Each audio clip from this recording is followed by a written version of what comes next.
আমরা এক্সপোর্ট কিভাবে দিব সেটা আমরা এখন দেখব। এই জন্য আমরা যে কোনো একটি, ধরা যাক আমরা বুকিংয়ের যে ডাটাটি আছে সমগ্র ডাটাটি আমরা যে কয়েকটি ফরম্যাটে এক্সপোর্ট করব, সেই জন্য আমরা অবশ্যই বুকিং টেবিল বা বুকিং মেনুতে ক্লিক করব। বুকিং উইন্ডোটি আসার পরে আমরা এখান থেকে এই সেটিংস বাটনে ক্লিক করব। এখান থেকে আমরা দেখতে পাবো যে এক্সপোর্ট রেজাল্ট এবং ইম্পোর্ট দুটি আছে এবং এটি শুধুমাত্র অ্যাডমিনই করতে পারবে। এবং এখান থেকে আমরা এক্সপোর্ট রেজাল্টে ক্লিক করব। এখানে আমরা দেখতে পাচ্ছি যে all record current page only, শুধুমাত্র এই পেজের রেকর্ড যদি আমরা এক্সপোর্ট করতে চাই সেক্ষেত্রে কারেন্ট পেজ।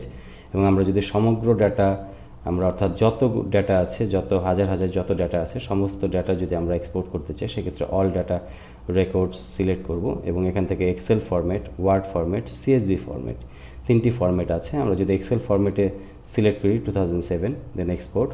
এখান থেকে আমরা এক্সপোর্ট করার পরে আমাদের এটি এক্সপোর্ট হয়ে গেছে, আমরা এখানে দেখতে পাচ্ছি। এবং এখানে ক্লিক করে আমরা এটিকে ওপেন করে নিতে পারবো। আমরা দেখতে পাচ্ছি যে এখানে সমগ্র ডাটা এখানে চলে আসছে, invoice, guest ID, name, address ইত্যাদি সমগ্র ডাটা এখানে পার্ট বাই পার্ট এক্সেল আকারে চলে আসছে এবং সবগুলো এক্সেল শিটে হিসাবে আমরা পাবো। এবং এটিকে চাইলে আমরা প্রিন্ট করে নিতে পারবো এখান থেকে, এবং চাইলে আমরা এটিকে এমএস ওয়ার্ডে আমরা এক্সপোর্ট দিতে পারবো।